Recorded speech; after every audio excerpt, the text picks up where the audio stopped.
día más. Amén. Poderoso eres mi Dios, mi alma te adora, Padre, mi alma te bendice. Esta mañana vamos a estar predicando bajo el tema siervo de Dios sigue siendo hombre. Yo no sé cuántos de ustedes se consideran siervos de Dios, pero yo me considero hija, sierva, instrumento, todo lo que Él quiera decirme, yo me considero. Poderoso eres mi Dios, mi alma te adora, Padre.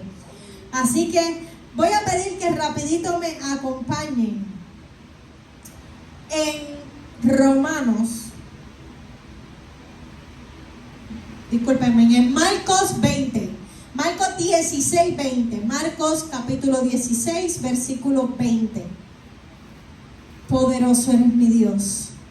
Mi alma te adora, Padre. Gloria al que vive para siempre. El que lo tenga me dice amén. El que no me dice espera. El que lo va a leer de ahí, pues también me dice amén. Poderoso Dios. En el nombre del Padre, del Hijo y del Espíritu Santo, la palabra del Señor dice como sigue. Y ellos saliendo, predicaron en todas partes, obrando con ellos el Señor, y confirmando la palabra con las señales que se seguían. Amén. Poderoso eres mi Dios, que el Señor añada bendición a su palabra. Que la palabra que ha sido determinada para esta mañana sea puesta en terreno fértil y dé fruto al 100%. Poderoso Dios, declaramos, Padre Celestial, que tu palabra no retorna atrás vacía, como dice tu misma palabra, Señor. Que tú no eres hijo de hombre para mentir, Padre Celestial, ni hombre para arrepentirte. Y sabemos y declaramos que todo lo que tú me diste en lo secreto, lo estaré entregando en lo público. Lo hemos declarado en el nombre de tu Hijo amado Jesús. Amén, amén, amén. Gracias a este ujier hermoso, poderoso eres mi Dios, mi alma te adora y te bendice. Gloria al que vive para siempre. Poderoso eres mi Dios. Amados, el Señor esta mañana les va a traer dos ejemplos de siervos de Dios. Saben que en la Biblia hay muchísimos ejemplos, pero esta mañana el Señor quiere utilizar dos para mostrarnos cómo es que aún siendo siervos de Dios, si continuamos siendo hombres, y cómo es que el Dios obra en cada uno de nosotros. El versículo 20 que leí del capítulo 16 de la palabra del Señor en Marcos, ese versículo es exactamente en el momento en el que Jesús se levanta y toma su lugar en el trono de la gracia y toma su lugar a la diestra del Padre y envía a los discípulos en la gran encomienda. Por eso la termina diciendo amén, declarando que así sea. Y es un amén que declara que así sea por los siglos de los siglos, cubriéndonos a cada uno de nosotros. Cubriéndonos a nosotros en la gran encomienda. Queriendo decir, empecé con estos 11, pero no me quedo aquí. Que inclusive más adelante la palabra del Señor registra que en ese caminar hacia el trono de la gracia, Él hizo una pequeña parada y se encuentra con Saulo. Poderoso eres mi Dios. Entonces, de esa manera el Señor nos rectifica que aunque Él dijo amén, que así sea, es un amén que así sea para ellos y para todos los que en mí crean. Entonces, quisiera que lo pueden anotar para más adelante leer la historia completa, porque no iré por la historia completa, pero el primer ejemplo que el Señor quiere utilizar en la tarde de hoy está en Jueces 6 y es Gedeón. Y todo el mundo, bendito pobre Gedeón, todo el mundo lo usa para en las confirmaciones, y eres un Gedeón. Porque pides que Dios te confirme como 7 veces. Ciertamente, si el Señor lo incluyó en su palabra, nos deja saber de esa manera que sí habremos 2 o 3 Gedeón. Inclusive, no siempre seremos Gedeón. Podemos ser un momento Gedeón, y podemos ser un momento Pedro, y podemos ser un momento Pablo, porque son características en las cuales nosotros nos podemos ubicar en diferentes circunstancias o tiempos, o en el momento de crecimiento espiritual en que nos encontremos. Hay momentos en que seremos pataleteros y le discutiremos todo a Dios. Y hay momentos en que seremos completamente devotos. Tú me dices que yo salte y yo te voy a preguntar cuán alto. Entonces, el capítulo 6 de Jueces comienza diciendo, y lo voy a leer textualmente, el versículo 1 y 2. Los hijos de Israel hicieron lo malo ante los ojos de Jehová, y Jehová los entregó en manos de los de Madián por 7 años. Y la mano de Madián prevalecía contra Israel y los hijos de Israel por causa de los madianitas. Se hicieron cuevas en los montes y cavernas en lugares fortificados.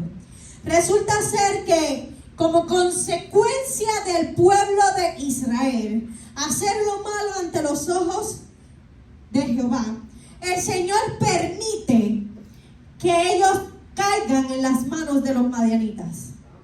Cuando caen en las manos de los madianitas, no porque es una prueba, no es porque tienen persecución, no es porque el diablo la tiene con ellos, no. El Señor lo permite como consecuencia de lo que ellos habían hecho. Ellos comenzaron a creer. Miren, yo decía, esto es como para que ustedes crean de verdad. Ellos comenzaron a adorar, a idolatrar a los dioses con D pequeña de Madián, a los Baales. Y comenzaron a levantar imágenes y estatuas de acera. Pues entonces, ustedes quieren, ok, pues únanse con los que de Madián. Vamos a permitir que aquellos que idolatran, aquellos que ustedes se han mancillado y marchitado, pues está bien, pues júntense con ellos, vamos a ver qué pasa. Y lo que sucede es que como hay enemistad entre esos pueblos, porque en veces anteriores y en batallas anteriores el Señor los ha resguardado. Así que nosotros primeramente, cuando el Señor nos llama como siervos, Él pone una protección sobre nosotros. Aleluya. Y de momento nosotros nos encontramos en circunstancias en las cuales decimos, gracias Señor. Lo decimos hasta coloquialmente, gracias al Señor no me ha pasado nada. Y tomamos por hecho y damos por hecho que nuestro bienestar viene por una cobertura de parte del Padre. Cuando la mano del Señor o la sombra del Altísimo, como dice la palabra del Señor, se retira, pues entonces ellos se encuentran a la merced de aquellos que en algún momento Dios los protegió. Y entonces ellos, al caer a la merced de los madianitas, ellos venían y primero los echaron de sus ciudades. Lo que ellos habían edificado, las tiendas que ellos habían edificado, fueron saqueadas. Y entonces cada vez que ellos venían y se hacían de este pequeño pedazo de tierra, en el cual hago un cercadito para criar mis animales, y siembro esta tierra para tener cultivo, y levanto estas tiendas para tener techo para los míos, venían los madianitas, quemaban los cultivos, mataban las reses, destruían el campamento. Y fueron 7 años en los cuales ellos vivieron en constante movimiento, porque cada vez que se establecían en un lugar, eran saqueados por los madianitas. Llega el momento en el que el pueblo se levanta en clamor y el Señor les envió un profeta. Y el profeta les deja saber, esto es por culpa de ustedes. Esto te lo buscaste tú. Porque yo los saqué de Egipto, los protegí en el desierto y ustedes se levantaron a la idolatría. Así que esto es culpa de ustedes. Pero no importa, porque la misericordia del Señor es grande. Y dice que el ángel del Señor se posó en donde estaba ubicado Gedeón, su padre y Gedeón, y eran pobres, era una familia bien pobre. Y entonces,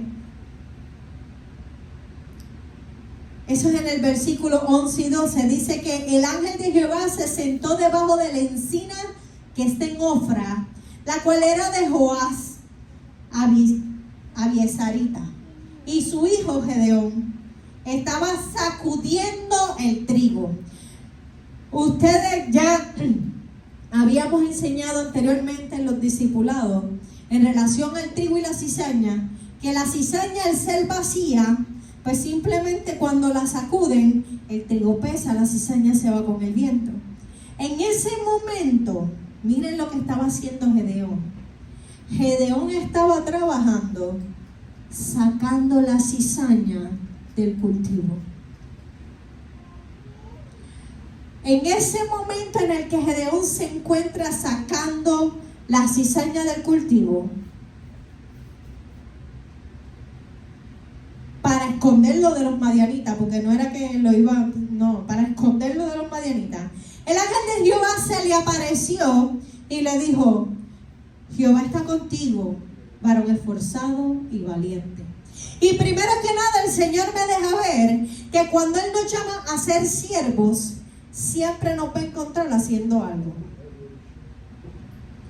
Y muchas veces nosotros queremos que Dios haga unos cambios trascendentales en nuestra vida cuando se nos pasa lo básico, y es que en el diseño que Él fue preparando, antes de llamarte, ya Él estaba preparándote para lo que Él necesitaba que tú hicieras.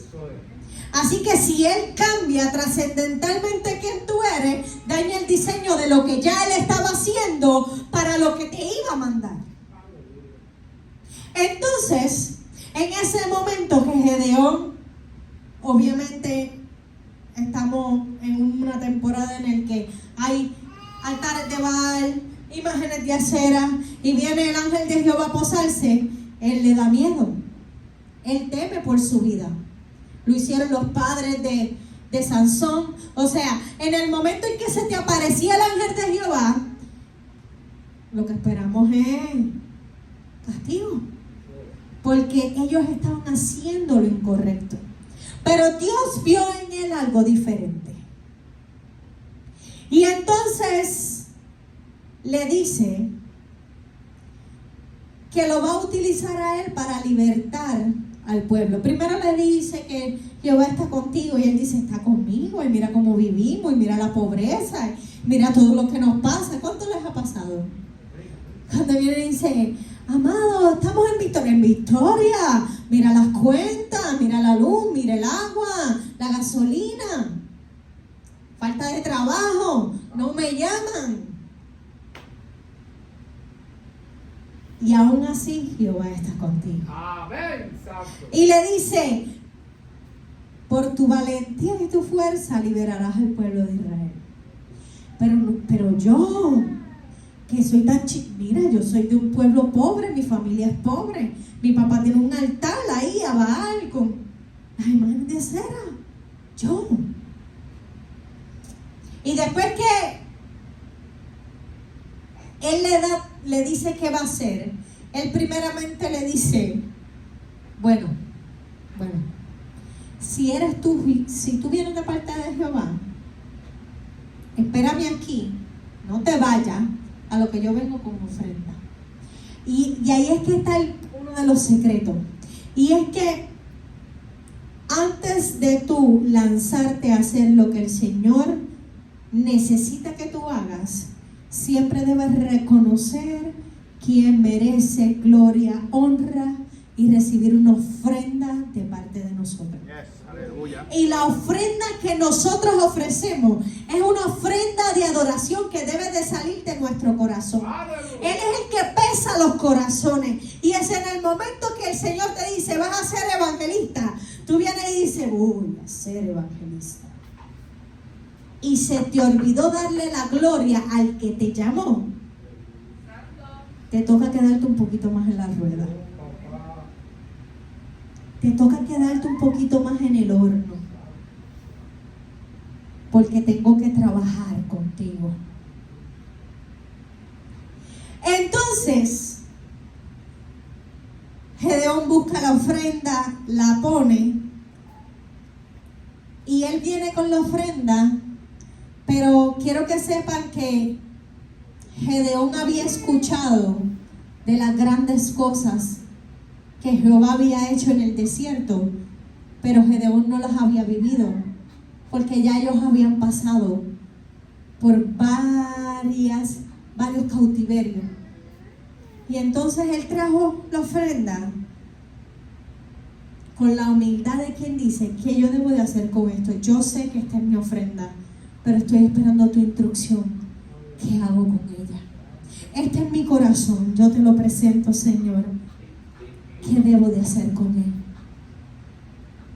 Y el ángel le dio las instrucciones, le dijo qué hacer, le dijo cómo hacerlo, le dijo ponlo ahí, y cogió el báculo que tenía en sus manos, y con solamente tocar la ofrenda, se consumió. Y es que cuando tú presentas tu corazón de manera genuina ante la presencia del Señor, con un solo toque de su presencia, esa ofrenda es recibida. Ahí viene y le dice, vas a coger y vas a destruir el altar que tienen a Baal y la imagen de acera. Tanto fue así que después Gedeón fue conocido como el que peleó con Baal. Porque cuando él destruye, que lo hace en la noche porque obviamente tiene miedo, o sea, todo el mundo está adorando este altar. Y él destruye el altar y todo el mundo viene, él trató de hacerlo sin que nadie lo supiera y de momento todo el mundo sabía que había sido él. A lo mejor alguien tenía Facebook y lo puso, tuitearon, fulano hizo esto. Y el padre de Gedeón dijo algo bien sabio. Adiós, pero si vale, tío, usted tiene que defenderlo. Que se defienda solo. Entonces, en ocasiones, nosotros nos encontramos en circunstancias en las que nosotros queremos como defender el honor de Dios. Dios es Dios. ¿Cómo puede ser posible que nosotros en circunstancias querramos meter nuestra mano en algo que solamente necesita un toque divino? Tenemos que ser como Gedeón. Aquí está lo que me pediste, ¿qué tengo que hacer? Y en la humildad de seguir las instrucciones está la obediencia de rendirse en humillación al Padre. Entonces, pues Gedeón, después de que se mostró ser fiel y todo lo demás, Dios lo llama de nuevo. Pero esta vez le dice, él comenzó a reunir para el ejército y llamó a esta provincia y llamó a esta tribu y llamó a esta tribu y ya tenía un montón de soldados levantados para derribar a los madianitas. Aún así, Jehová, ya que tú me llamaste, dame señal. Y todo el mundo conoce la historia del rocío del mellón, el rocío fuera del mellón. Y todo el mundo dice, pero tanta confirmación. Oye, Gedeón estaba en un momento en el que él no recordaba las maravillas de la columna de nube y la columna de fuego, pero sí recordaba a los madianitas destruyendo campamentos, matando reses y saqueando. Somos siervos de Dios, pero seguimos siendo hombres. De ahí viene la santa misericordia del Señor. De ahí viene que el Señor aún así en su misericordia reconoce lo que necesitamos. Y por eso dice que la fe viene por oír la palabra de Dios. Si no fuera necesaria que nuestra fe fuera alimentada, la palabra del Señor no dijera que de ahí es que viene la fe. Sencillo. Y entonces nosotros, en base a esa misericordia, vemos en que Dios, ok, Gedeón, tú necesitas esa confirmación, yo te la voy a dar. Ok, necesitas una segunda confirmación, yo te la voy a dar. Pero saben que después en el camino recibió otras instrucciones que fueron más difíciles. Porque después de tener un ejército numeroso, Jehová, reconociendo el problema que tenía el pueblo, dijo, no, este número hay que bajarlo. No vaya a ser que ellos se crean que vencieron por ellos mismos. Siempre nos está cuidando. Siempre está velando que nuestra propia concupiscencia no nos lleve a la caída. Aún así caemos, aún así nos resbalamos, aún así nos levanta. Pero como un padre amoroso, como nosotros cuando le decimos, cátale ella, no te trepe ahí, cátale ella, no te trepe ahí, cátale ella, no te trepe ahí. Si se trepó y se cayó, nosotros hicimos lo posible para que no se trepara ahí. Pues de esa misma manera Jehová lo hace con nosotros. Mira, no te juntes con esa gente. Mira, cada vez que vas a salir, de momento se tronchan los planes, llueve, se rompe una goma. Ay, el enemigo la tiene conmigo, que no puedo salir con fulano. El enemigo. Vela bien que no sea el Señor tratando de dejarte saber, no te juntes. Y el segundo varón que el Señor quiere utilizar en la tarde de hoy es a Jonás. No, hoy no cogía Marcos, Mateo, Pedro, Pablo, no. Jonás. Jonás, cuando nos cuentan la historia, Jonás está... La historia de Jonás está en el libro de Jonás, es del capítulo 1. Un libro bien pequeño. Dios llama a Jonás. La palabra del Señor registra que desde el primer capítulo, del primer versículo, dice que Dios lo llamó a Nínive. Y él vino y dijo, me voy para Tarsis. Y Dios te llamó a pasar mapo y tú quieres ser el que decora. Pues así. Vete para aquí y él se fue para otro lado. Y Jonás, fíjate, a nosotros de pequeños nos dicen que Jonás tenía miedo, que los de Nínive se lo iban a comer. A mí me han dicho tantas cosas desde que soy pequeña, las historias eran, pero la palabra del Señor lo que dice es que él no quiso ir a Nínive, se fue. En el último capítulo dice por qué fue que él no quiso ir. Y no tenía que ver con el miedo. Tenía que ver con que él conociera a Dios. Y es una ironía. Jonás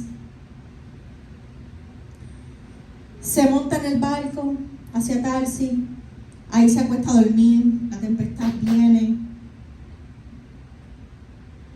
Lo levantan. Dicen, dormilón. ¿Qué pasa contigo? Todos le estamos orando a nuestros dioses, orale al tuyo. Yo le llevé la contraria al mío. El mío no me va a querer hablar. El mío tiene el teléfono en airplane mode. Modo no molestar. Me tiene bloqueado. No va a recibir mi mensaje. Pues esto es por tu culpa. Sí, porque él dice, yo le creo a Jehová, el que hizo los cielos y la tierra. ¿Y qué es lo que está moviéndose? El mar. Pues sí, es culpa tuya. Y ellos están buscando qué hacer. Uno de primera instancia le dicen que ellos rápido lo echaron a la mar. No, ellos intentaron vaciar la barca. Ellos intentaron hacerlo todo. Pero de momento Jonás empezó a entender de qué se trataba. Y Jonás le dice, échame a mí a la mar. Y la tempestad se va a calmar. Y les voy a explicar por qué él comenzó a entender. Cuando Jonás es llamado, él es llamado a Nínive y él va a Tarsis. Dios lo llama con la intención de que él deje saber que ellos en 40 días serán destruidos. Y Jonás se molestó y no quiso ir, porque él mismo dice, yo sabía que ellos se iban a arrepentir y yo sabía que tú los ibas a perdonar. Y yo sabía que no los ibas a destruir. Entonces, en el momento de la tempestad, Jonás comienza a entender de qué se trata. Y dice, échame a mí. En ocasiones nosotros tenemos que pasar como siervos de Dios por distintas circunstancias para que entendamos que no se trata de nosotros.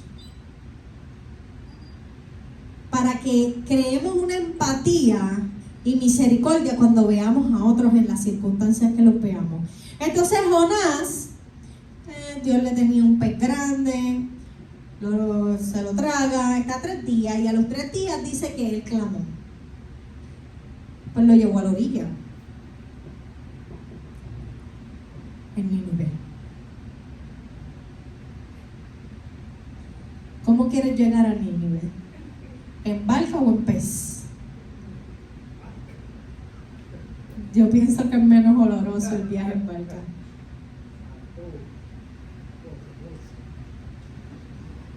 Siempre va a ser mucho mejor viajar en la barca. Siempre la obediencia va a tener un mejor resultado. Pero aún así, si elegimos el pez, como quiera llegamos. 3 días de retraso y viajar dentro de un pez, del cual tú no sabes si vas a salir. No había una insignia que decía si horas te vas a salir, no. Solo dice que al tercer día él oró. Nosotros creemos conocer a Dios, sin embargo, se nos olvida cuando Él obra en misericordia a favor de nosotros, cuando estamos hablando hacia otros. Y nos volvemos hijos del trueno y Boargen y que caiga el rayo y sean consumidos. Cuando nosotros gozamos de la salvación y la misericordia porque Él decide aceptar nuestro perdón y limpiarnos de pecado. Entonces el Señor viene y lo lleva a Nínive. Él predica, las personas comienzan a arrepentirse, llega a oídos del rey. El rey de Nínive dice, todos nos vamos en ayuno. Aquí no comen ni las bestias, hasta los animales se fueron en ayuno. Todos en silicio, sentados sobre ceniza, en humillación, presentándole a Dios una humillación genuina, dejándole saber nuestro arrepentimiento es real. Y después pues, Jonás se va a una cumbre a ver. Cuando Dios no los perdona y no los destruye, Él dice, ¿ves? Por eso yo no quería venir, porque yo sabía que los ibas a perdonar. Y Dios tuvo que de nuevo demostrarle. nosotros no hacemos nada para que las personas nazcan, tengan una vida, sean protegidos. Todo lo hace Dios. ¿Qué nos interesa a nosotros como siervos de Dios si la persona tuvo pecado grande o pecado pequeño? ¿Qué importa si el siervo de Dios tuvo un pasado difícil? ¿Cuál es el problema de que las experiencias de fulano hayan sido tan fuertes? No se trata de nosotros, no se trata de lo que nosotros pensamos, se trata de ellos y de Dios. Y ahí es que está la gran encomienda. Ahí es que el Señor nos dice, Él no, ni a uno de los que llamó como discípulo, estaba en la sinagoga,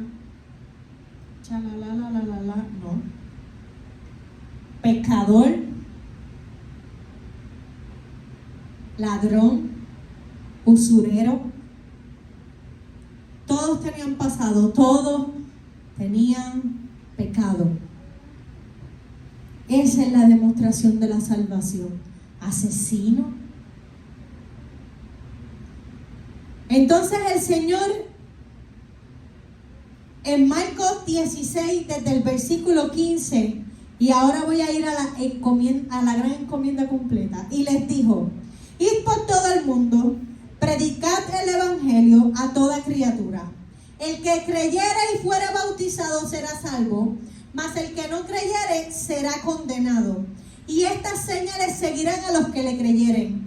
En mi nombre echarán fuera demonios, hablarán nuevas lenguas, quitarán serpientes y si bebieren cosa mortífera no les dañará.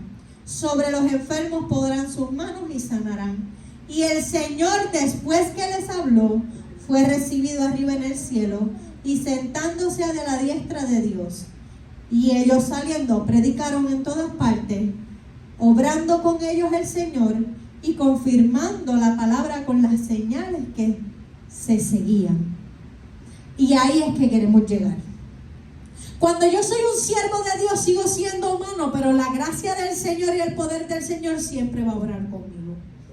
Las demostraciones de poder tienen que verse, porque no se trata de mí, porque se trata de alimentar la fe de otro, porque la misericordia va más allá de lo que yo pueda estar evaluando el pecado del otro. El pecado es pecado, dice el Señor. Nosotros tenemos que quitarnos ya de nuestra mirada, de nuestra mente, estar evaluando si tal quien merece misericordia, y predicar como que queremos salvar al que mató, al que hurtó, al que mintió, al que se echó un dulce en el bolsillo. Nosotros no podemos predicar de un Dios que perdona, sana y restaura si nosotros no hemos sido pecadores, si no hemos sido enfermos y si no hemos sido rotos. Nosotros somos llamados a ser el testimonio viviente.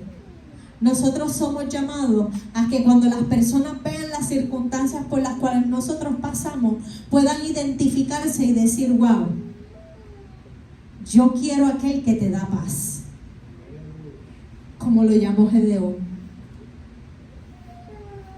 Yo quiero aquel que te protege, al que si entras al horno está contigo, al que si entras al foso está contigo. No es que no pasaremos por las circunstancias, es que las circunstancias no acabarán con nosotros. Y si nosotros comenzamos a creer en eso que el Señor ha sido establecido para nuestra vida, nosotros seguimos siendo hombres, pero reconociendo que somos siervos de Dios.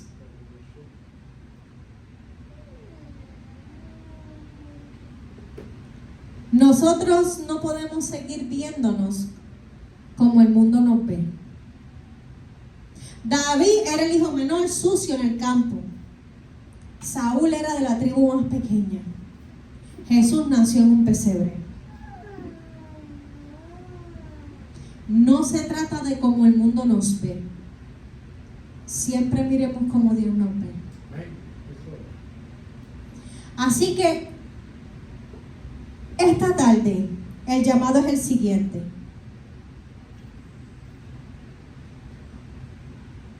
Dios no necesita, y quiero que se graben esto en su mente, que lo escriban, que lo internalicen. Él no necesita que seamos grandes. Ya el grande es Él. Él necesita que seamos obedientes. Él no necesita que tengamos una fe grande. La palabra del Señor en Romanos dice que Él nos dio una medida de fe. Y todo el mundo se fija en que dice que no nos creamos más. Pero se les olvida que te está diciendo, yo te entregué esto. Tampoco lo des por menos, porque te lo entregué yo. Si tú te presentas tan genuino como tú eres ante Dios y los demás, no hace falta que te creas con mucha palabra, no hace falta que trates de ser quien no eres. Con que seas tú genuinamente es suficiente. Esta tarde el llamado es el siguiente. Dios no necesita que dejes de ser hombre, sino que sigas siendo siervo. Somos llamados para servir. Poderoso en el Dios.